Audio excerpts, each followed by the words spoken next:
Thank you so much for inviting me to participate in the White House Forum on Veterans Homelessness.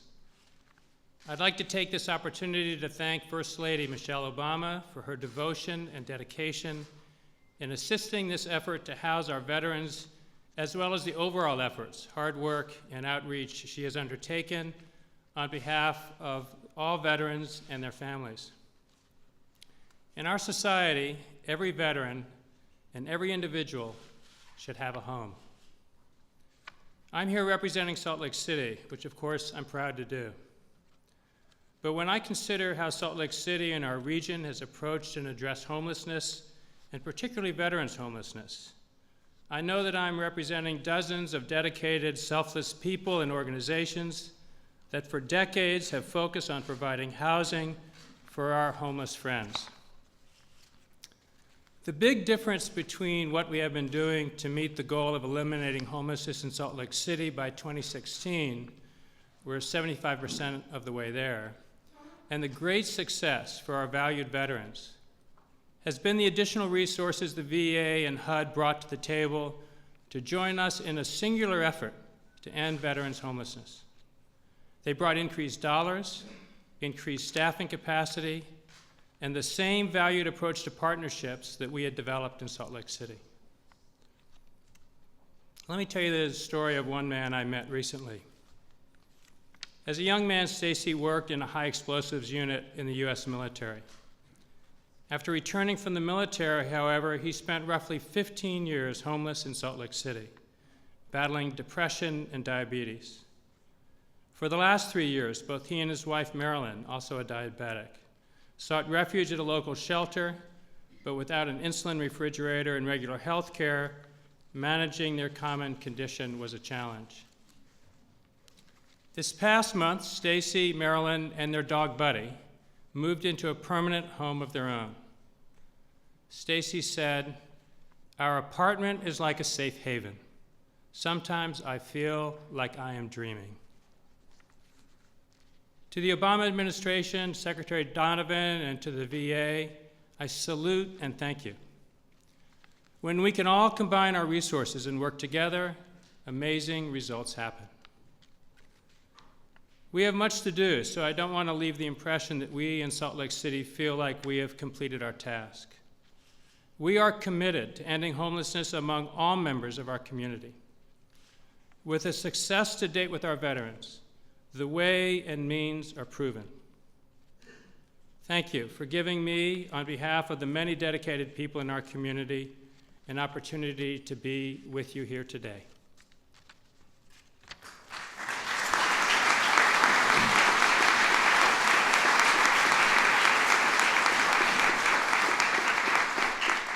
Now it is my great pleasure to introduce the gentleman named as the Acting Secretary of the Veterans Administration by President Obama on Friday. Acting Secretary Gibson has devoted his life to serving our country and our veterans. He graduated from West Point and served in the infantry. And most recently, he was the President and CEO of the USO. Acting Secretary Gibson has 20 years of private sector and nonprofit experience that he brings to bear to build a 21st century VA. Please welcome Acting Secretary of the Veterans Administration, Sloan Gibson.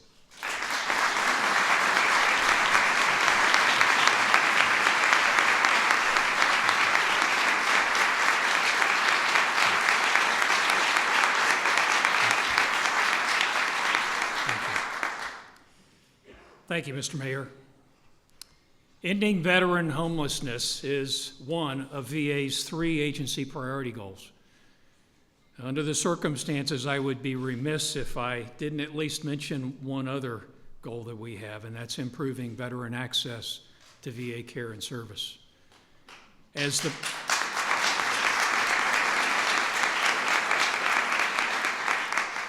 the President has directed, we are moving immediately to get veterans off of wait lists and into clinics, and we're taking action to fix the systemic problems that allowed these unacceptable waits to occur.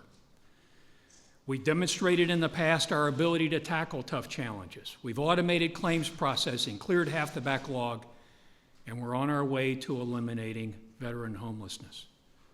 But that last tough challenge we can't do on our own. It's a challenge that requires close collaboration among federal, state, local governments, and community groups.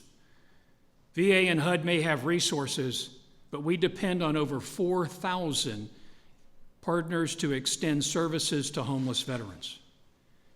Last year, thanks to those partners, more than 45,000 veterans and family members were housed using HUD VASH vouchers. More than 60,000 were saved from eviction, thanks to VA's supported services for veteran families. And more than 45,000 veterans found temporary housing through VA's grant and per diem program. All thanks to the collaborative relationship between public and private enterprise across our country. We've got a winning strategy. It's the housing first approach. Get veterans into permanent housing, then meet the clinical and other needs. The result is that we're not just getting veterans off the street, we're healing minds and bodies, and we're making better use of resources, which means that we can help that many more veterans. How does that work? Emergency room visits down 27%. Inpatient hospitalizations down 33%. Healthcare costs down 32%. Housing first works, and we know that it works best when we've got a close collaborative relationship with our partners in cities, counties, community groups, and local VA health facilities. That's why we need local leadership. Leaders on the ground in every city that take charge, that marshal the available resources, that help forge the necessary connections among the many partners that are required to make all this work. We've proven we can reduce veterans' homelessness. Now let's end it. Special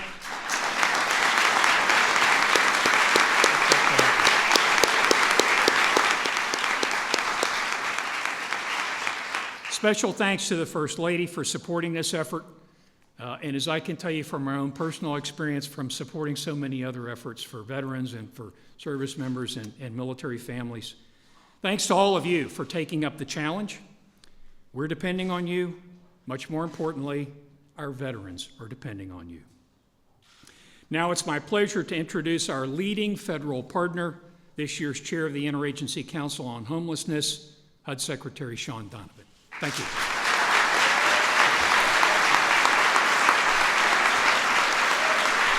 Thank you. Thank you. Thanks so much.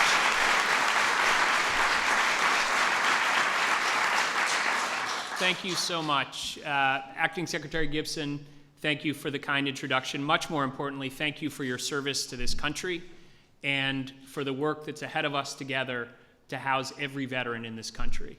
To all, clap for that. I look around the room, I see so many mayors who have become not just partners, but close friends over these years. In this battle to end homelessness, you have been our warriors, you have been our partners. Thank you for your incredible commitment to this work. Let's give our mayors a round of applause.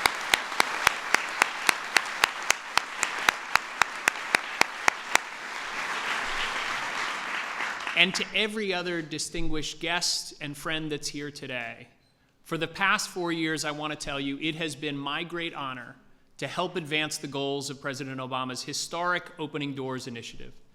This is the nation's first comprehensive strategy to prevent and end homelessness. It's an effort that reflects our country's most basic ideals and values, that every person deserves a fair chance to thrive, that we all benefit when our neighbors in need can lift themselves up, and that our country can actually solve big challenges when we're committed and when we work together. Over the years, we've proven that we can house anyone. Now our charge is to house everyone. And at the heart of this work is helping our nation's veterans. These brave men and women have given so much of themselves to protect our lives, our liberty, and it's only right that we give back to them. And Opening Doors is doing just that. Through the U.S. Interagency Council on Homelessness, 19 federal agencies have come together working with all of our local partners, and we're collaborating like never before to enhance our efforts. We're using a data-driven approach at both the national and local level to maximize effectiveness. I drive my team crazy going through the numbers every month. We work very, very closely with VA and so many partners. And we've embraced the approaches that work, like Housing First, that are particularly effective for chronic homelessness. Now, as the First Lady is about to highlight, we have made tremendous progress. And local leaders like you have been instrumental. We have got to keep this momentum going. And that is why I am so excited to be here today with all of you. Together, we can give our nation's veterans not just shelter and support, but also new hope for the future. I remember visiting a veteran recently who we'd helped secure housing. As he was sitting in the first apartment he'd lived in 20 years, he told me that when he first walked into that apartment, he got on his knees and prayed. He said, "I now live like a human being." Like a human being. He said, "My future is brighter." Every veteran deserves the chance to feel that same way.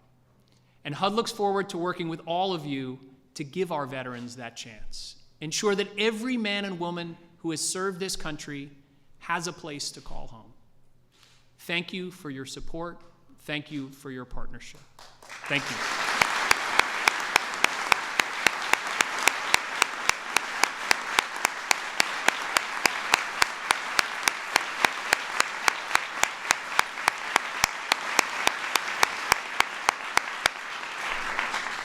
I now have the great pleasure of introducing Chris Fuentes, an American who served this country with distinction in Iraq. After returning home, she had her struggles, but she didn't stay down. In fact, after receiving a little bit of help from federal programs, she was able to lift herself up and is now doing incredibly well. And she's here today to share her story. So please welcome Chris Fuentes.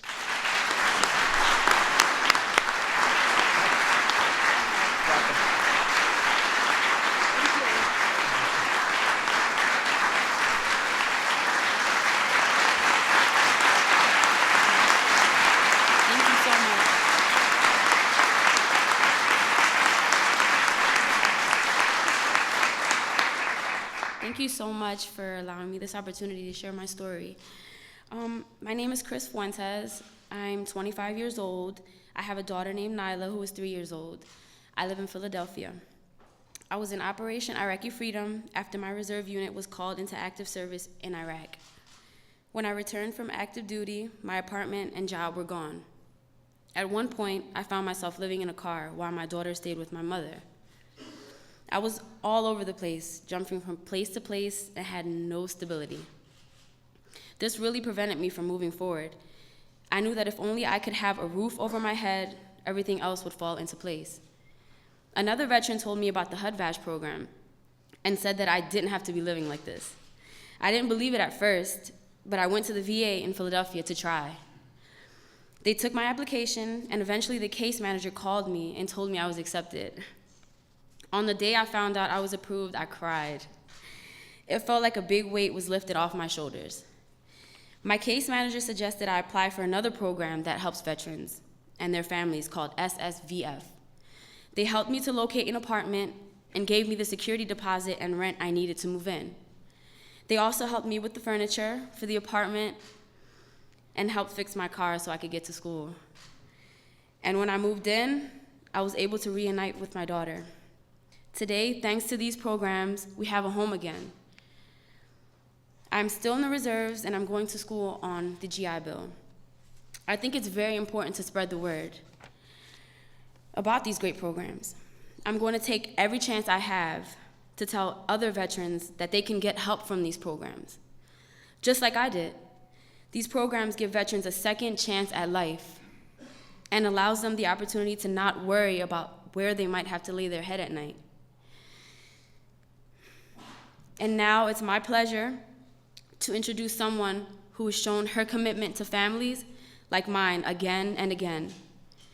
Together with Dr. Jill Biden, she launched the Joining Forces initiative to rally America's businesses, schools, hospitals, and communities to reach out to honor and serve our troops, veterans, and military families. Not just in words, but with real concrete action.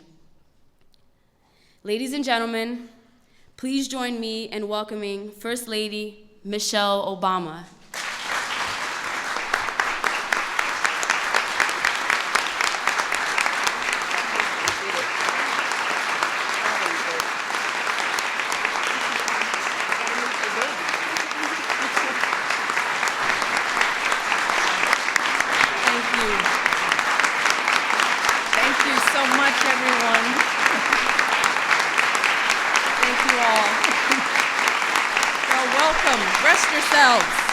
Thank you so much. This is a good news day, and I am honored to welcome everyone here to the White House. I want to start by thanking Chris. Let's give Chris a round of applause for her courage.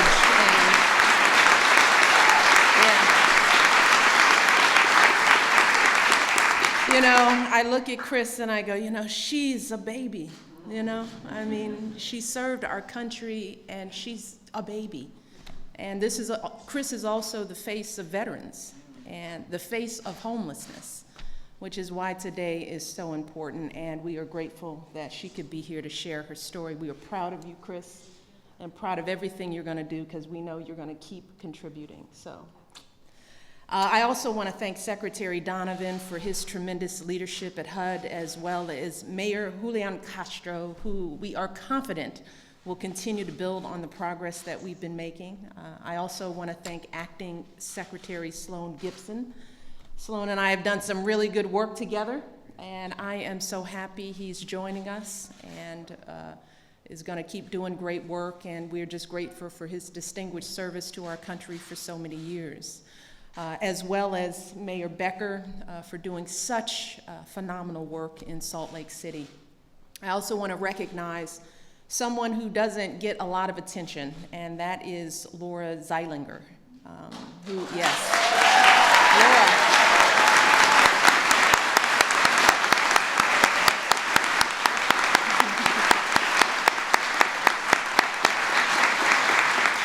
Today is the first day I got to meet Laura, but her reputation precedes her. She is the executive director of the Interagency Council on Homelessness. So for many of the advancements we've made, it's been because of the council's work to streamline and coordinate our efforts across agencies. So I want to thank Laura and everyone from the council for their outstanding leadership and service. And most of all, I want to thank all of you here today, our guests, our mayors, our community leaders, the county and city federal employees who work day in and day out to repay our debt to our veterans. Now, unfortunately, homelessness among our veterans is an issue that we're all too familiar with. Sometimes we see these folks on our way to work, or when we're walking our kids home from school. We might pass someone as we're strolling through the park sitting on a bench and not even realize that he or she is a veteran. Maybe we say hello, offer to buy a sandwich, but often we just keep on going, rushing off to the next meeting, burying our heads into our smartphones. It's not that we don't care, it's just that we think, well, there's no way we'll ever solve this problem. That's just the way things go. But that kind of thinking starts to melt away when we better understand the stories of these veterans. The man who lost his arm in Vietnam, and when he and his wife's medical bills kept piling up, they lost their home. The Gulf War vet who injured her back and lost her job and then her house and spent months on the streets. The Army veteran from the Iraq War who survived cancer, but when she and her 2 kids were evicted from their home, they had nowhere to go. These are just 3 stories. Altogether, roughly 58,000 veterans are experiencing homelessness in America today, a number that fortunately has fallen sharply in the past few years. But whatever the number, These brave men and women have served this country with courage and grace. Some volunteered to serve, many others were drafted. They went off to faraway jungles and deserts and mountain regions. They saw their best friends fall in ambush or because of a suicide bomb. Some of them were left wondering why they were the ones who survived.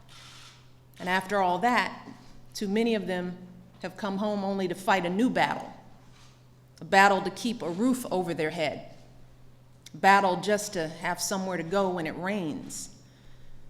Now, I want to be very clear. The vast majority of our veterans return home in good health and good spirits. They go on to build good families, find good jobs. They keep serving this nation in their communities through their congregations and schools and neighborhoods. In fact, the percentage of veterans who are homeless today is actually just 0.3% of the total veteran population. But even one homeless veteran is a shame. And the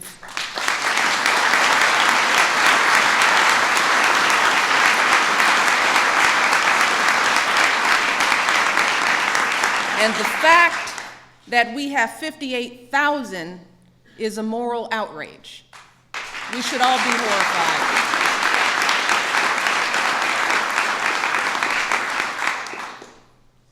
Tens of thousands of veterans who risk their lives for our country are sleeping in their cars or in a shelter or next to a subway vent. We should be horrified because that's not who we are as Americans. And so we can't just throw up our hands and say that this problem is too big for us, because the truth is, it's not. When you break down the numbers, you see that those 58,000 homeless veterans are spread out across all of our cities and states. So even in some of our largest metropolitan areas, we're often only talking about a few hundred people. For example, as of a year and a half ago, New Orleans had a total of 211 homeless veterans, and they've been driving that number down ever since. In Indianapolis, the most recent count of vets still on the streets was 11. Now, these numbers are still too high because any number above 0 is too much. And that's why, as president, my husband vowed to end this problem once and for all. And he's absolutely.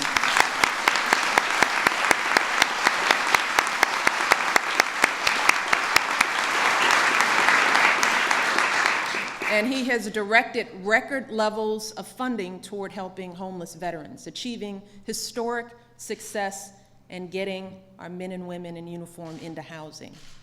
Almost 90% of today's homeless veterans served before 9/11. But this is the first time anyone has made this a government-wide priority. We've got HUD and the VA and the Interagency Council leading the way. And we're also working with the Department of Health and Human Services, the Department of Labor, and nonprofits and community leaders on the ground. We've cut through red tape and streamlined efforts across agencies, and together we have made some extraordinary progress. For instance, Chris told you about those housing vouchers from HUD and the VA that helped her find a home. That program has existed since the early 90s, and up until 2008, it had housed a total of about 1,800 veterans. But this administration strengthened it to historic levels, and since 2008, the program has brought more than 73,000 veterans out of homelessness.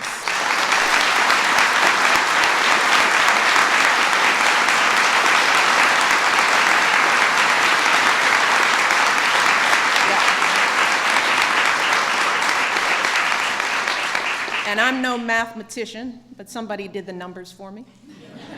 That means that in the last few years, more than 40 times as many veterans have been helped than during most of the program's entire history.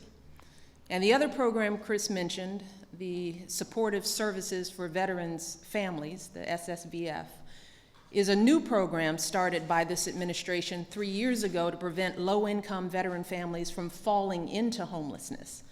And last year alone, it served more than 60,000 veterans and their family members, and next year, we expect that number to grow to over 100,000. Yes.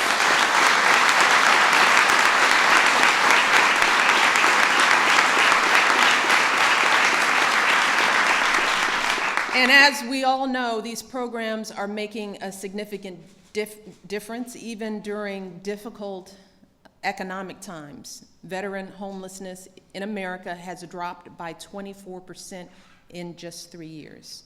So we're beginning to make some real important progress on this issue. But we know that we are nowhere near finished. As I said before, any number above zero is way too high. And we still have tens of thousands of vets without a home, so we can't rest, not even for a moment. And that's why I am so thrilled, and everyone in this building is so happy to announce a new effort called the Mayor's Challenge to End Veteran Homelessness. We have got 77 mayors, 4 governors, 4 county officials on board already. These leaders, yes.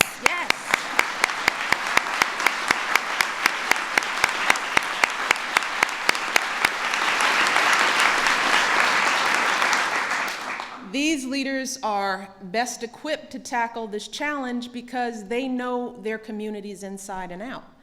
And they're in touch with service providers who know these veterans by name. So they aren't just going to address veteran homelessness in their cities and states, they're going to end it. And they're going to do it by the end of 2015. That is an audacious goal.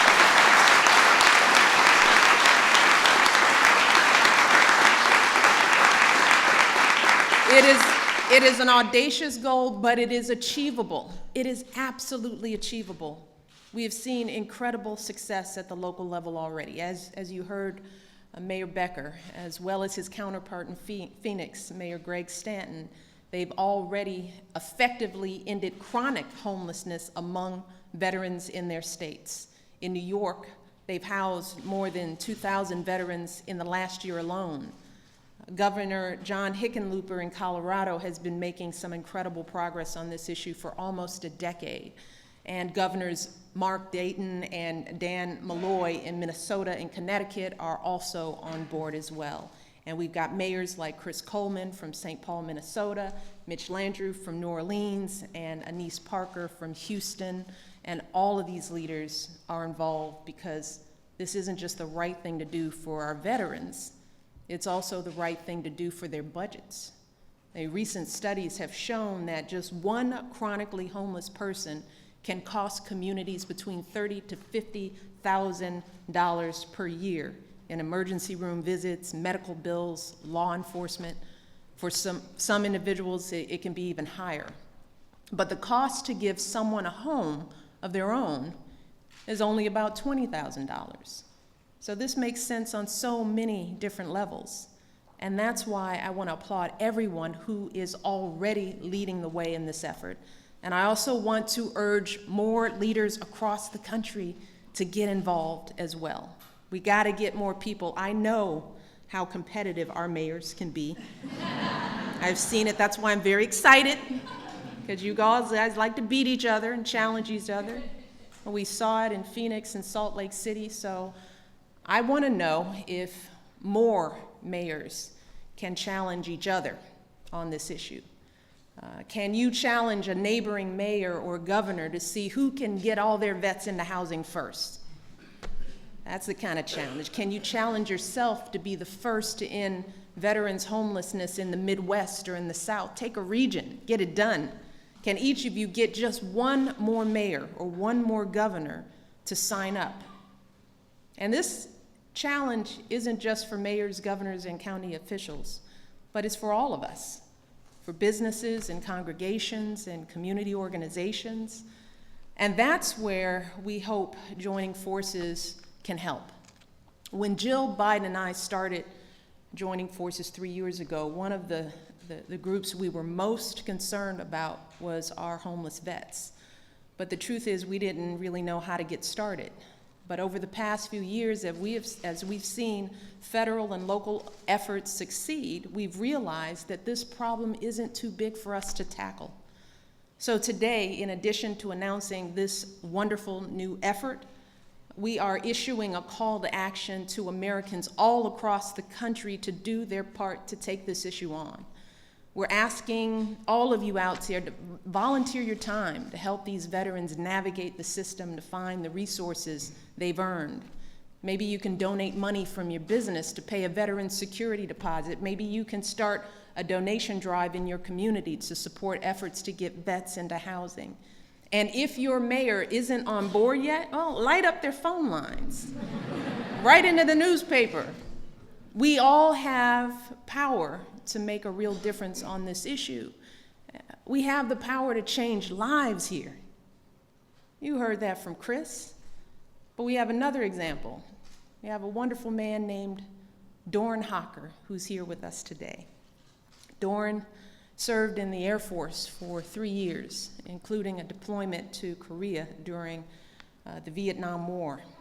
Now, he never saw combat, but he saw more death and devastation than most of us ever will. So when he got back to the States, Doran says the first thing he did was kneel down on a patch of grass and kiss the ground. But then the months and years that followed, Doran just couldn't shake the things he'd experienced. He started drinking more and isolated himself from his wife and his baby daughter. He ended up getting a divorce and falling in with the wrong people. And for almost 3 decades, Doran was homeless. As he says now, he says, I tried to kill myself for 30 years, slowly. Said it got so bad that people were throwing change at my feet in the streets. And finally, Doran decided to turn his life around. He wrote down a list of 21 things he wanted to accomplish. Things like opening a bank account, cooking in his own kitchen. He moved from Detroit to St. Paul, Minnesota. And once he got there, he walked across town to a local nonprofit that he knew could help him. And with their help and the help of the Minnesota Assistance Council for Veterans, he got into housing and a substance abuse treatment program. And today, Doran has checked off all 21 items on that list. He is cooking in his own kitchen. Doran, please stand.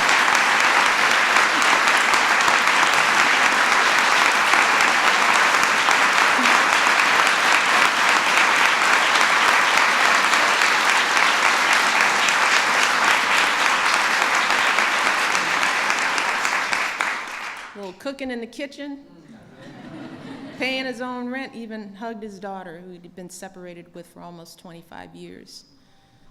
And like so many of our veterans, Doran continues to give back. He is working full-time as a caseworker to help other veterans find and sustain housing of their own. He's dedicating his life to making sure that every veteran who comes home will never have to go through what he did.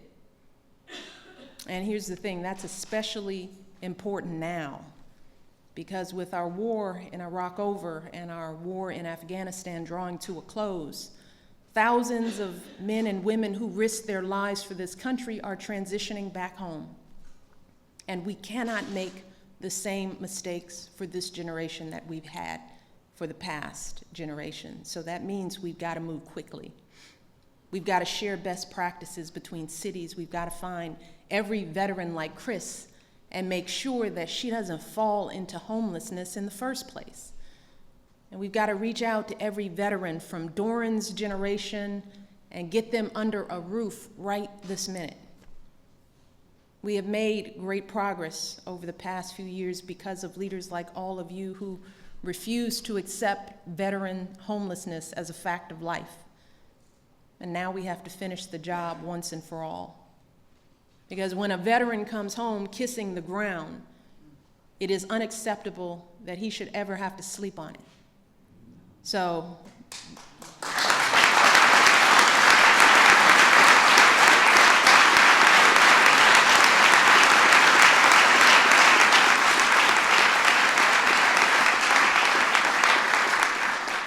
just like it's our country's duty to bring back all of our men and women from the battlefield, we've also got a duty to make sure that every single veteran has a place to call home when they get here and for the rest of their lives. So thank you all. Thank you for this effort. Thank you for your courage. Thank you for all the work that so many of you have been doing on the ground long before we ever showed up. This means so much to these men and women and their families. It is truly a sign that they are coming home to a grateful nation, and I am proud to be a part of this effort. So let's get to work. Thank you all. God bless.